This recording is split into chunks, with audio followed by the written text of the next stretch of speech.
Salut les amis, bienvenue sur Vids Nature. Donc aujourd'hui je vais vous parler des anciennes vidéos qu'on avait fait sur cultiver une prairie sans travail du sol. Donc l'année dernière j'y avais mis des courges, des choux, un peu des choses différentes quoi. Et cette année bon j'ai mis sur plusieurs parties, en fait j'ai pas tout mis au même endroit, mais des pommes de terre. Donc dans une partie où il y avait des potirons, des courges quoi, sur bâche, et une autre partie où il y avait des choux, choux romanesco, choux-fleurs sur bâche aussi.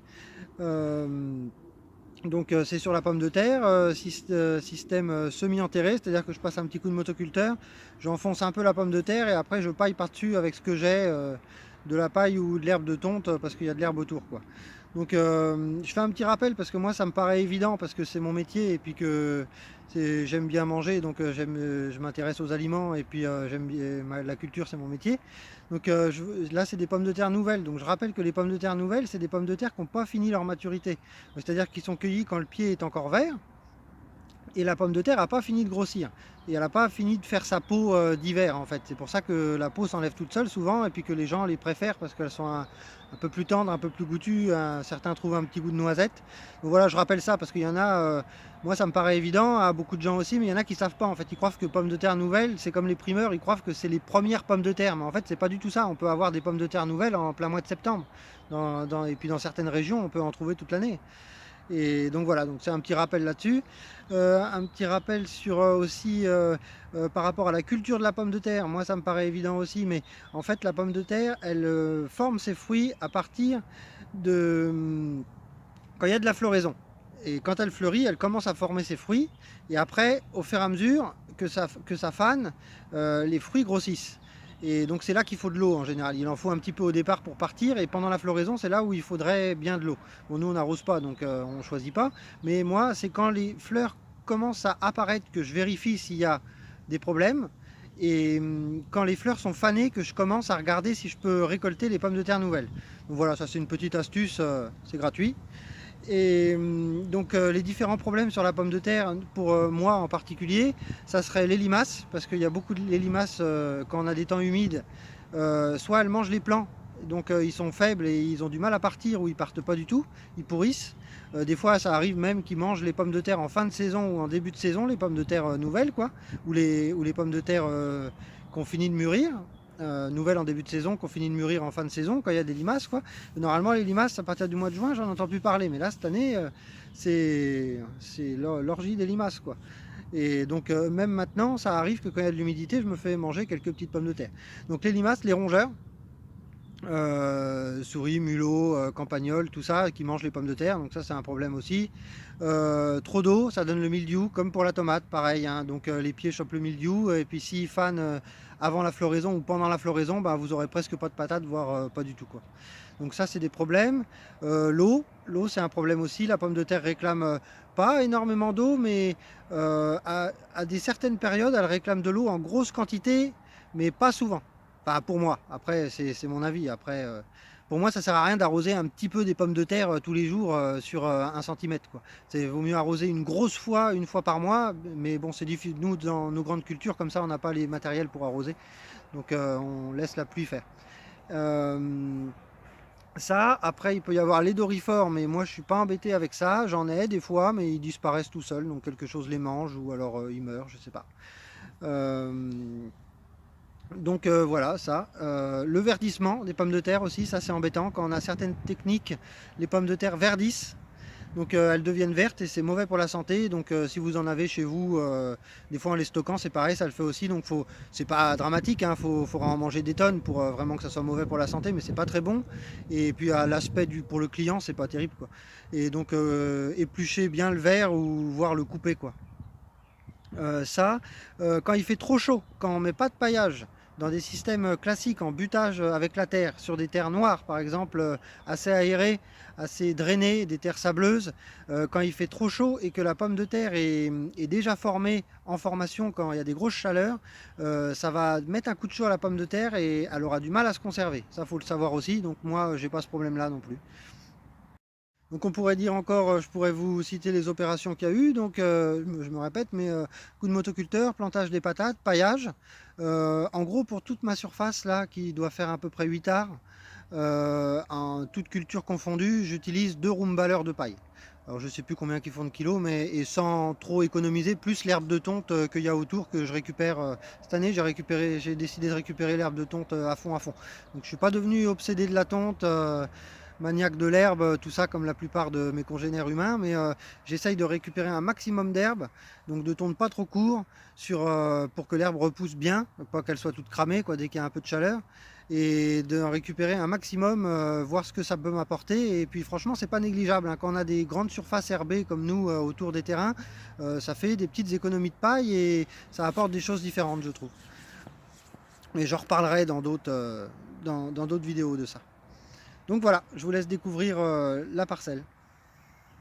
C'était une partie où il y avait des courges l'année dernière sur bâche, après prairie, il y avait une prairie comme ça. J'avais bâché la prairie et puis j'avais planté des courges directement dessus qui n'avaient pas trop mal donné. Donc là j'ai retiré la bâche et bon voilà, il y a quelques herbes dans les trous.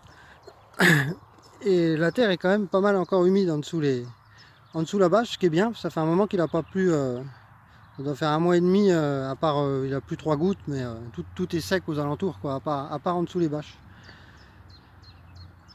Donc je passe un petit coup de motoculteur sur un rang et puis je plante mes pommes de terre en semi-enterré. Voilà, ça c'est les carrés de pommes de terre, un petit rang d'échalotes au milieu, mais bon. Semi-enterré, paillé.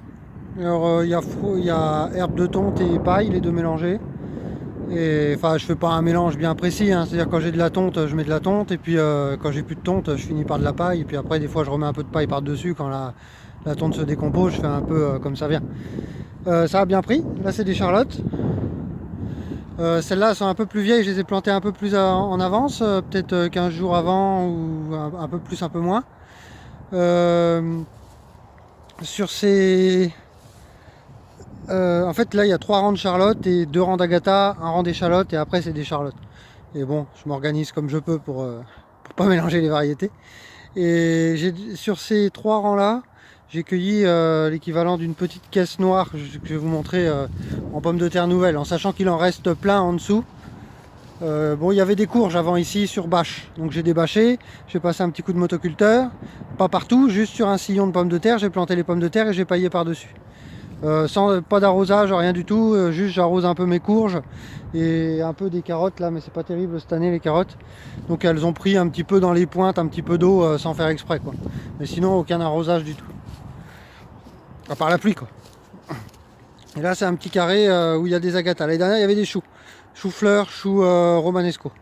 Bon, les choux-fleurs ça a été très bien l'année dernière. Les choux romanesco j'arrive pas trop, j'ai jamais trop réussi à les faire. J'en ai 2 sur 10 qui pomment bien et le reste soit ça monte ou soit ça me fait des toutes petites pommes.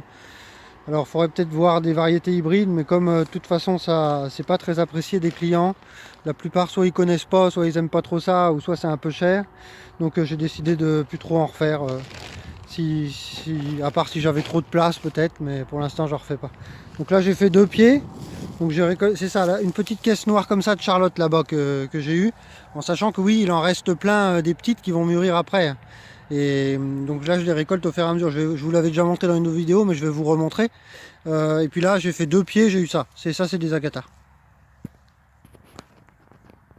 Voilà, toujours le même principe, hein. J'écarte un peu la paille. Dès que je vois une petite pomme de terre, je la prends. Puis bon là il y en avait qu'une sur ce pied là, mais des fois tout est de l'autre côté. Et là il y en a, je sais pas si on voit bien, des toutes petites. Tout ça, ça va continuer à mûrir par la suite. Et je suis sûr qu'il y en a en dessous aussi, comme j'ai travaillé un petit peu la terre est meuble, donc là, bah tiens, j'avais pas vu celle-là, il y en a une là. Donc voilà, donc je cueille, celle-là elle est petite, j'aurais pu la laisser un peu. Je cueille au fur et à mesure pour avoir des pommes de terre nouvelles, sans arracher les pieds, c'est bien pratique. Donc, encore une. Bon, je fais les deux côtés, hein, parce que des fois, il y en a tout est d'un côté ou tout est de l'autre, ou des fois un peu des deux, ça dépend. Donc là, c'est pas mal, hein, j'ai pas trop à me plaindre, c'est pas des rendements fantastiques, mais pour une culture sans engrais, sans arrosage, c'est raisonnable quoi, on va dire, et la plupart des pieds ont pris. Donc ici c'est plutôt positif les pommes de terre. C'est la première année que j'en fais sur ce terrain là. C'était une vidéo cultiver une prairie sans travail du sol que j'avais repris l'année dernière, où j'avais fait d'autres cultures, et là comme j'ai des problèmes dans mes autres terrains avec les pommes de terre, bah, j'ai décidé de les faire là cette année. L'année prochaine j'alternerai Au lieu de les faire là, je les ferai par exemple là-bas. On verra bien ce qui se passe. Sur ce rang-là, j'ai récolté à peu près ça. Enfin, pas à peu près, j'ai récolté ça. En sachant que sur au moins un quart du rang, hein, j'ai des galeries de rongeurs, donc puis il n'y avait rien. Donc c'est pas un problème qui est dû à la méthode de production, c'est un problème dû à un facteur extérieur bon, qu'on a envie de régler ou qu'on n'a pas envie ou qu'on peut régler ou pas. Mais sinon c'est pas trop mal, c'est honorable. Enfin moi ça me va.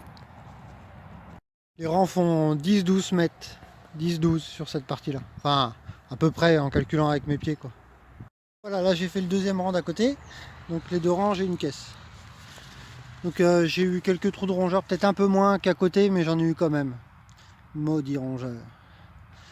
Et avec constaté vous-même avec cette technique-là, j'ai quasiment aucune pomme de terre verte. J'en ai compté deux, celle-là et celle-là, peut-être trois parce que je crois que j'en avais une autre un peu plus verte.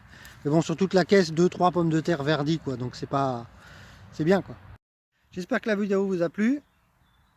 Les pommes de terre seront bonnes à manger et puis voilà, c'est pas pour faire des frites. Les agatas on peut en faire, si moi j'ai une friteuse sans huile, donc ça va bien, mais par contre la friteuse à huile classique, comme au McDonald's quoi, un peu si je peux dire comme ça, il paraît que c'est une catastrophe, donc je sais pas, j'ai jamais essayé. Moi je fais plus qu'à la friteuse l'Actifry là, j'aime bien. Mais Agatha, c'est plus, je dirais pas purée non plus, parce que c'est une pomme de terre qui est vachement bonne, qui va être un peu floconneuse quand on va les revenir à la poêle.